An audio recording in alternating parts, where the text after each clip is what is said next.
as we roll into 2023, there's some deadlines I want to make sure you know about, because I don't know if you're like me, but if you don't mark them in your calendar, you sometimes forget. So I wanted to put together this video to help you remember what deadlines as a business and as an employer that you're going to need to know in 2023. Are you ready?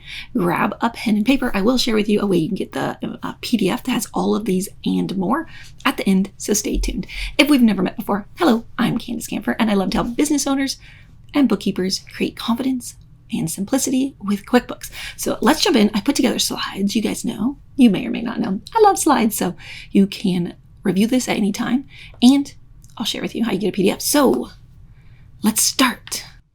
As we go into 2023, if you have independent contractors or you pay rent and you need to do 1099s, don't forget the deadlines are here, right? So 1099s NEC, if you're going to e-file them, you're going to want to make sure, and you're going to do it with Intuit, you're going to want to do it by January 27th at 5 p.m. Pacific, so that they can be postmarked and out to the contractors by the end of the month, the end of January.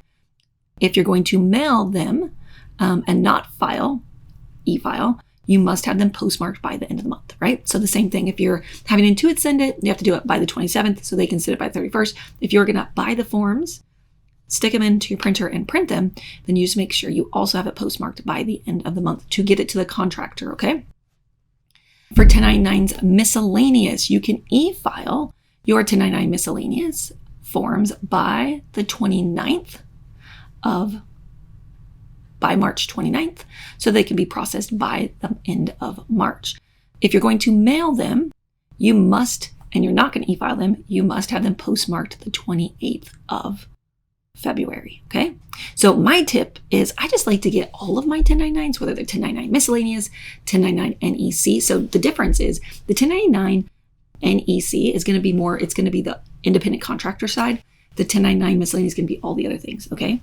So whichever one you're going to be sending, make sure that you are doing it by January just to give you peace of mind, okay? If you're needing more support on learning like how to do 1099s, set them up correctly, you may want to check out Confidence with QuickBooks. It's my program where I teach you exactly how to set all of those types of things up. Okay? The W-2, W-3 forms will be available from Intuit, because you don't actually have to buy forms. You can print them straight from Intuit on January 13th. Okay?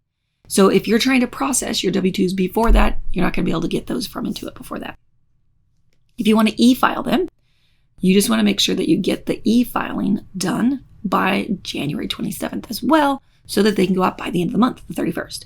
If you're going to mail them, not e-file, then you're going to want to make sure you send your copy B, C, 2 form to your W-2 employee. Remember, so independent contractors are 1099s. Employees, people you pay payroll taxes on, they're very different, are going to be on the 31st. If you're going to process your forms through Intuit, they will make sure that they are mailed by January 31st, and that way they'll be getting out. There'll be some dates. So it's better just to get stuff done a little early. Don't wait till the last day. That's why I'm giving you these right now, so you can make sure you know the dates you need to be doing and you can get working on it. 940 form. So this is the federal unemployment form, right? So there's 2 federal forms. The first is the 940 federal unemployment tax. The form deadline is January 31st. However, if you've deposited all of your taxes throughout the year, you have until February 10th. Still, why wait? Just get it done in January. That's my rule of thumb. The 941 form, which is Social Security, Medicare, and federal withholding, that all goes on the 941, the 4th quarter. So those are done in quarters, right? So the 940 form, this one that I was talking about, we only do once a year. Okay, 940 is done once a year. The 941 is done every quarter. So the 4th quarter form deadline is January 31st. Now, depending on your state may vary. I am an employer currently in California, so ours is the same deadlines. Just make sure you get it done by January, but check with your state. Now we're going to talk about sales tax deadlines. So these are going to be your deadlines for 2023, but they're similar to what you had in 2022, right? So you can either be paying sales tax monthly, quarterly, or annually. If it's monthly, it's going to be due on the last day of the month of the reporting period. And if it's quarterly, you will have the end of the quarter. So January to March, April to June, July, July to September is October, and October to November is January. Now, if you're doing prepayments, that's typically around the 24th. Now, all of these deadlines can change. This is just as of right now. Per the data, I can find the dates. So just know things can change. And then annually, you'll have till January 31st typically, okay? So just make sure you're checking in on your dates.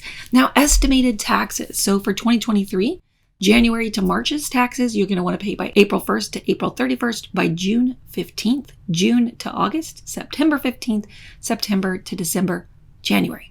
All right, the dates, the quarters aren't really like traditional quarters. So you'll notice be paying really close attention to the dates of the quarters, because I remember when I've shared this before, I'm like, wait, those aren't normal quarters. So just be really careful and conscientious of these. Always check with your tax professional. They should be giving you these dates. Now, this is a special one that most people may forget about.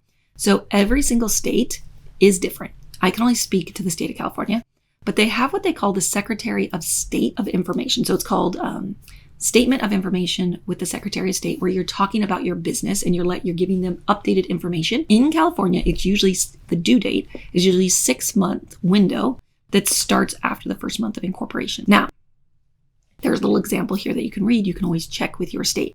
Sometimes people don't realize that when they're in a state that they actually have to file the Statement of Information. Every state that I know of has this, so make sure you're checking in. In the state of California, I think it's a $25 fee to file it, but if you don't, it's like a $500 penalty. So this is just a tip. Make sure you're checking in. If you didn't know, check to see if you're an entity structure in your state, LLC, corporation, those kinds of things, that if you need to be filing a state of information with your Secretary of State. Now, this is just some of the deadlines that we'll have in 2023. If you'd like a PDF, so you just have it where you can look at it, feel free to go to CandusCamper.com/2023. It's a free PDF that I've put together that you can put your information in to get.